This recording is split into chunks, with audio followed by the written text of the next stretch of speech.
Hello दोस्तों, RBC MPPSC के YouTube channel पर आप सभी का स्वागत है।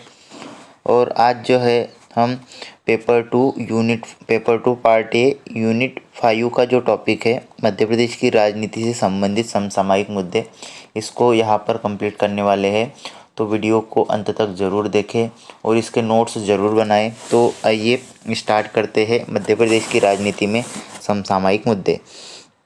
तो सबसे पहले यहाँ पे कुछ प्रमुख मुद्दे और अन्य मुद्दे लिखे हुए हैं, वो देखेंगे और फिर इनको हम डिटेल में समझने की कोशिश करेंगे।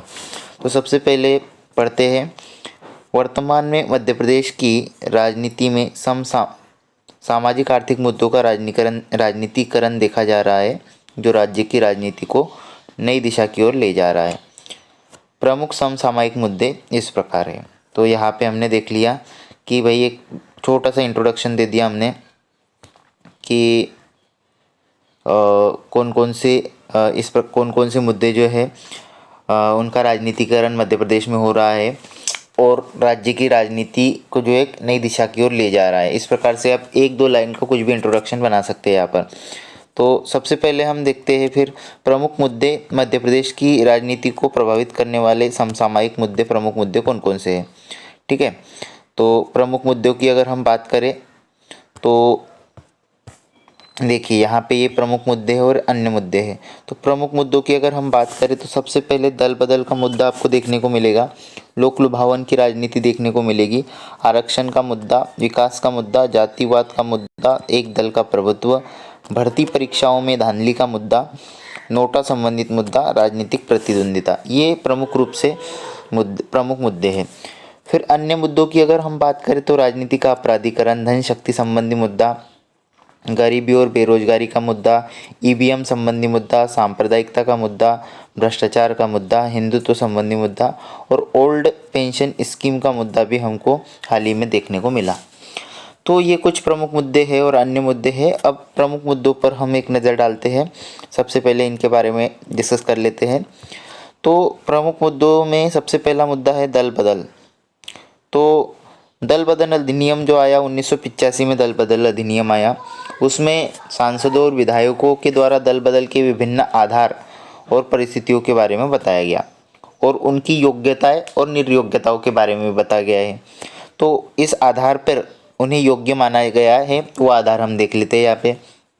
स्वेच्छा से कोई निर्वाचित सदस्य राजनीतिक दल की सदस्यता छोड़ता है।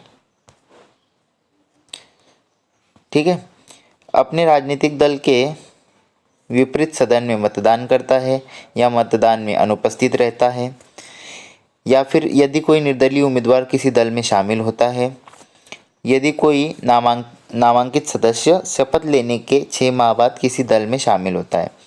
तो इस प्रकार से अगर कोई उम्मीदवार जो है या कोई राजनेता जो है, सांसद है, विधायक है, वो इस प्रकार की कोई गतिविधि करता है तो उसको अयोग्य माना जाता है। मध्य प्रदेश में ऐसे उदाहरण कई बार हमको देखने को मिले, जैसे अभी हाल ही में लोकसभा चुनाव 2024 में अक्षय कांति बम को कांग्रेस पार्टी ने इंदौर लोकसभा सीट पर टिकट दिया था, लेकिन उन्होंने आखिरी दिन अपना नामांकन वापस ले लिया और बीजेपी में शामिल हो गए। तो एक प्रकार का दल बदल का आपको उदाहरण यहाँ देखने को मिलता है। इसके अलावा 2020 में ज्योतिरादित्य सिंधिया ने कांग्रेस से इस्तीफा देने के बाद 32 विधायक जो है बीजेपी में शामिल हो गए थे। तो एक दल बदल का एक बहुत अच्छा उदाहरण था उस टाइम। इसके अलावा 1967 में विजयाराजे सिंधिया ने 36 विधायकों को तोड़कर जो है संविदा सरकार बनाई थी, ये भी आप इसमें लिख सकते हैं।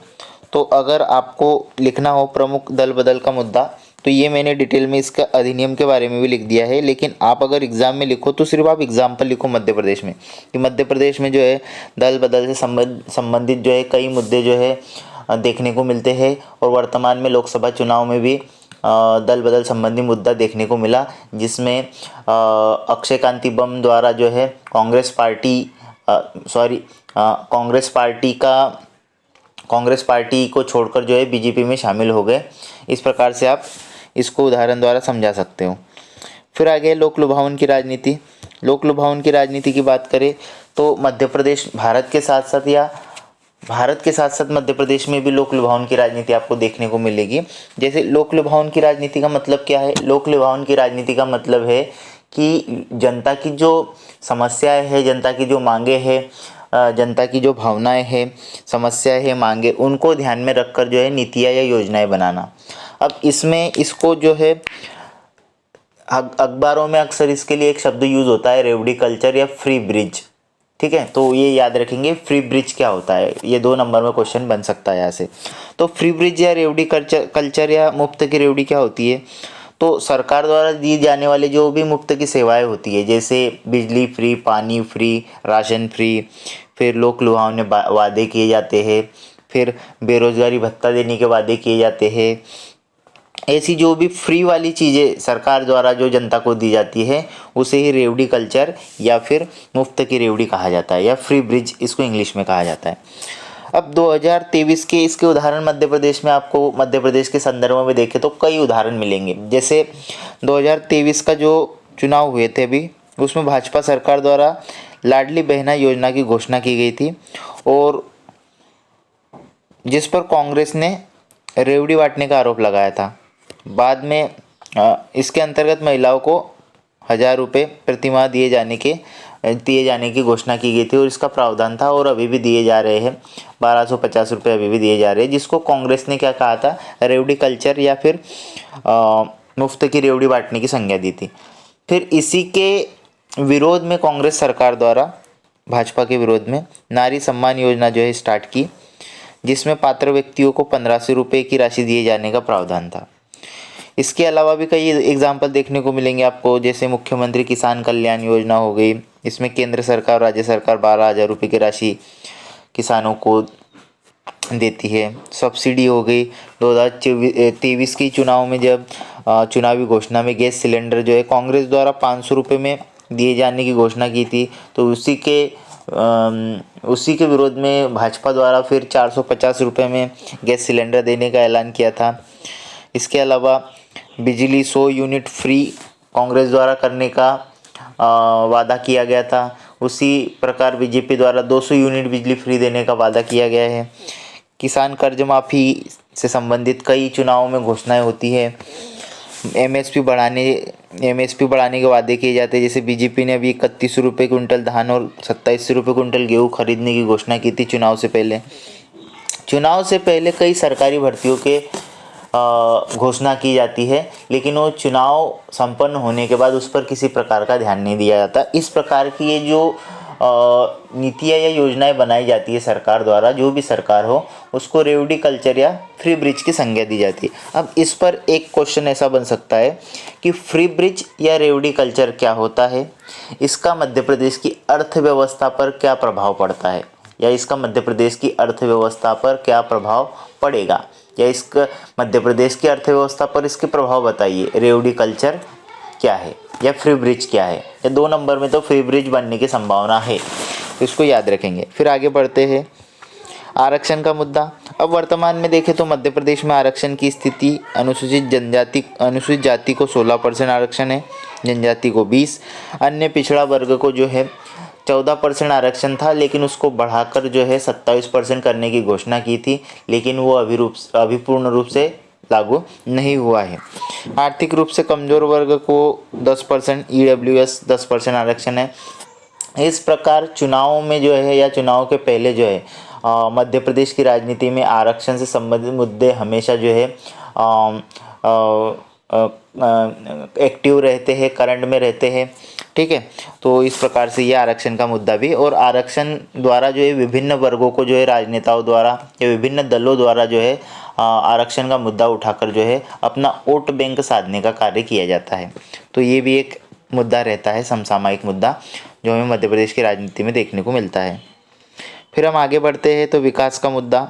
तो विकास को समाज के सभी वर्गों के कल्याण, गरीबी, शिक्षा, रोजगार और पर्यावरण संरक्षण जैसे पहलुओं से मापा जा सकता है। विकास का मुद्दा मतलब कि भाई समाज में अगर आप कल्याणकारी कार्य हो रहे, गरीबी, बेरोजगारी जैसे, पर्यावरण संरक्षण जैसे अगर कार्य हो रहे, तो उस समाज का मान लेते हैं कि विकास हो रहा है या डेवलपमेंट हो रहा है वहाँ पे। वर्तमान में विकास न केवल सामाजिक आर्थिक पहलू है, अपितु यह एक राजनीतिक मुद्दा भी बनकर उभरा है। अब विकास के नाम पर क्या हो रहा है कि पहले ये केवल सामाजिक और आर्थिक पहलू हुआ करता था, लेकिन अब ये एक राजनीति करने का एक जरिया बन गया है राजनेताओं का, राजनीतिक दलों का। इसके थ्रू वो क्या करते हैं, विकास के नाम पर एक दूसरे के ऊपर कटाक्ष करते हैं, एक दूसरे के ऊपर तंज कसते हैं। जैसे बीजेपी जो है, जो सत्तारूढ़ दल होता है, वो क्या करता है कि अपनी सफलताओं के बारे में दिखाता है कि उसने विकास के नाम पर कौन कौन से कार्य किए हैं और कौन कौन से नहीं किए हैं। और विपक्ष क्या करता है कि भाई जो सत्तारूढ़ सरकार होती है उसकी विफलता होगी या उसकी असफलताओं को जो है जनता के समक्ष लाने का प्रयास करते हैं। तो इस प्रकार से विकास का मुद्दा भी क्या है, एक प्रकार से राजनीतिक परिदृश्य में बना रहता है हमेशा, और इस पर लोगों का ध्यान भी रहता है चुनाव के दौरान। फिर है जातिवाद। तो भारत के साथ साथ मध्य प्रदेश में भी जातिवाद जो है मतदान को प्रभावित करता है या मतदान व्यवहार को प्रभावित करता है। अक्सर हमने देखा है कि चुनाव के दौरान क्या हो जाता है कि जो टिकट होते हैं वो जाति के आधार पर वितरित किए जाते हैं या जाति के आधार पर टिकट बांटे जाते हैं। और आरक्षण का मुद्दा हो गया, जातिगत जनगणना का मुद्दा हो गया, ये सभी मुद्दे जो है वर्तमान में जो है अभी लोकसभा और विधानसभा दोनों के चुनाव हुए हैं, उनमें ये मुद्दे दोनों ही क्या बने हुए थे, एक लोगों का मतलब ध्यान आकर्षित कर रहे थे ये सारे मुद्दे, और राजनीतिक मुद्दों का रूप इन्होंने लिया हुआ था।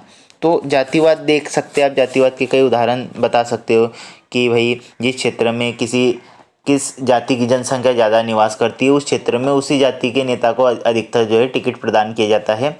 इस प्रकार के मुद्दे आपको देखने को मिलते हैं। फिर है दल बदल, एक दल का प्रभुत्व। तो एक दलीय प्रभुत्व का मतलब है कि पिछले कई सालों से किसी एक क्षेत्र में जो है एक ही राजनीतिक दल का जो है दबदबा रहा है। तो हम देखें तो एक दलीय प्रभुत्व में राजनीतिक दल ने लगातार बहुमत से चुनाव जीत हासिल की है, वह सत्तारूढ़ दल है जिसे अन्य दलों के साथ गठबंधन की जरूरत नहीं पड़ती। तो इसके उदाहरण मध्य प्रदेश में बहुत बार देखने को मिलते हैं हमको। जैसे 1977 में जो है 1977 तक 1956 से लेकर तो 1977 तक अगर मध्य प्रदेश की बात करें तो यहाँ पर जो है कांग्रेस का बोलबाला रहा है।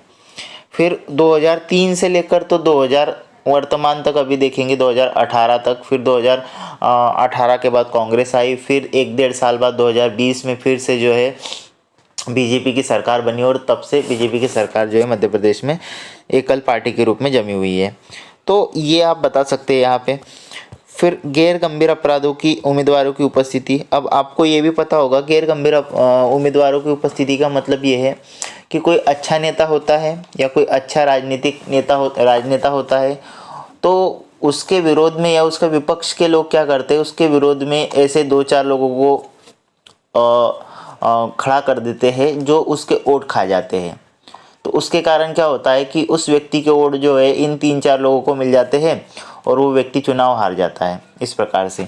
तो गैर उम्मीदवारों की उपस्थिति मतलब मध्य प्रदेश में किसी भी विधानसभा क्षेत्र में हमें निर्दलीय उम्मीदवार दिखाई देते हैं। इसका उद्देश्य चुनाव जीतना नहीं होता, इसे गंभीर उम्मीदवार के विपक्ष में वोट काटने के लिए खड़ा किया जाता है।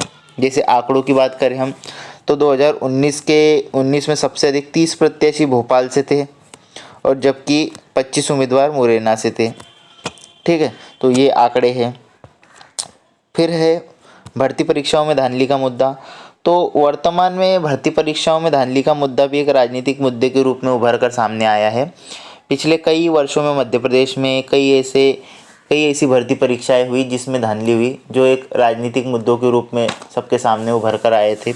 जैसे भर्ती परीक्षाओं की वजह से क्या होता है कि युवा जो है सत्ता पक्ष के विरुद्ध युवा का रुख जो होता है वो एकदम से मतलब गुस्सा होते हैं युवा सरकार के प्रति, जो सत्ता पक्ष की सरकार होती है, भर्ती वगैरह घोटाले होते हैं तो।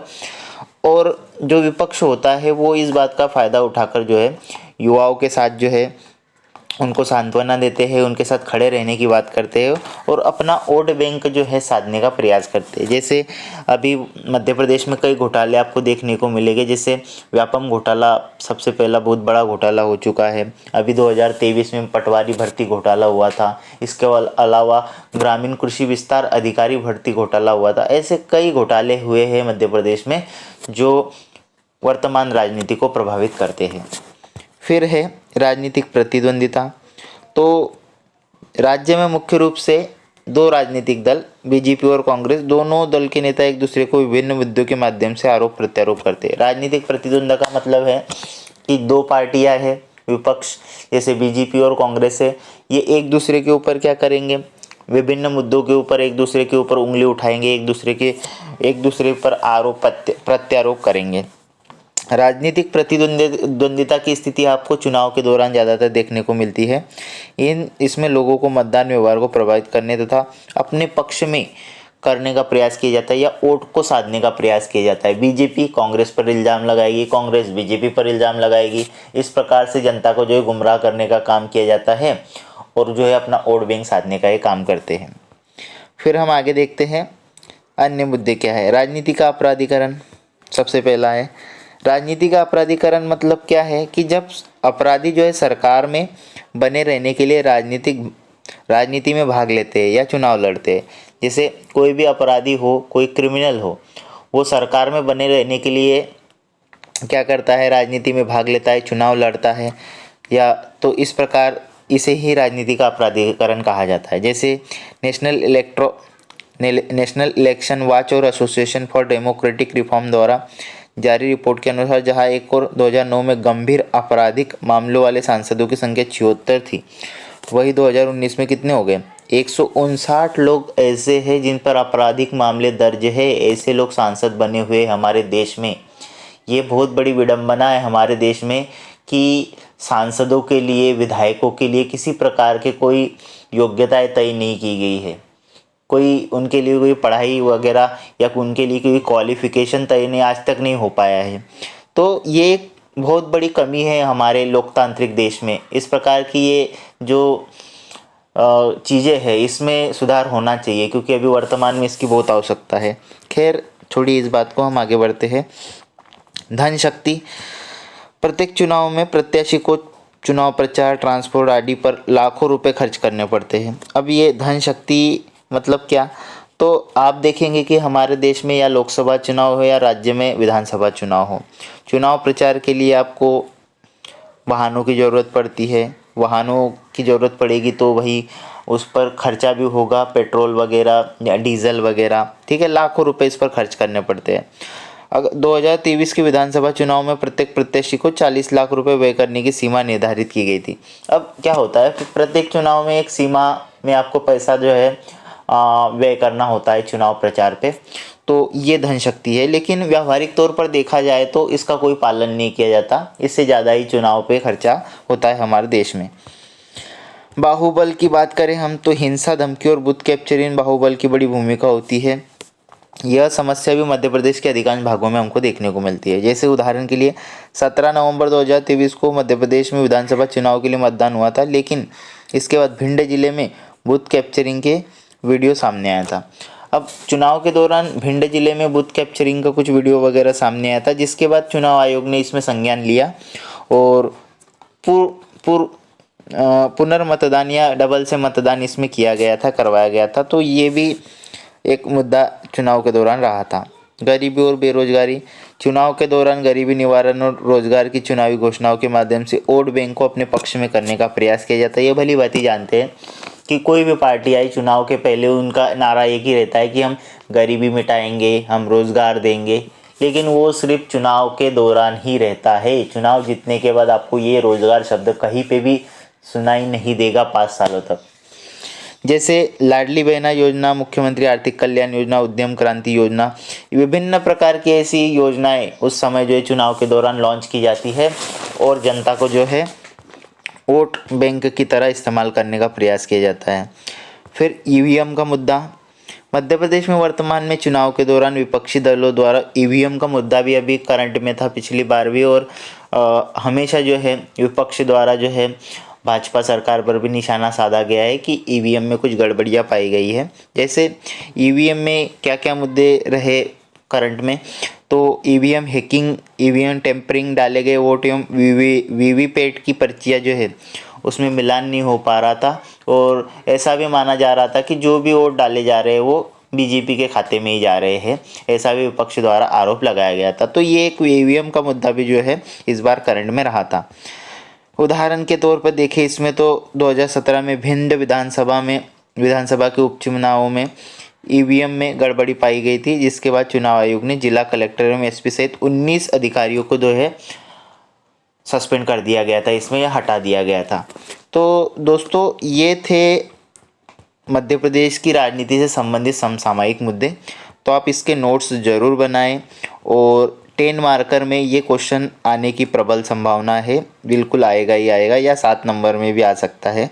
तो या फिर आपको 2 नंबर में भी पूछ सकता है कि मध्य प्रदेश की राजनीति से संबंधित प्रमुख समसामयिक मुद्दों के बारे में बताइए। 2 नंबर में बताएंगे तो 20 शब्दों में आपको 3-4 पॉइंट्स बताना है उसमें। तो आप इस प्रकार से ये टॉपिक हमारा ये कंप्लीट होता है। अगले वीडियो में हम जो है मध्य प्रदेश की राजनीति में महिलाओं का क्या योगदान रहा है उसके बारे में देखेंगे। वीडियो अंत तक देखने के लिए सभी का बहुत बहुत धन्यवाद। जिन लोगों ने चैनल सब्सक्राइब नहीं किया है वो चैनल को सब्सक्राइब करें, लाइक करें और अपने दोस्तों तक ज़रूर शेयर करें। Thank you so much.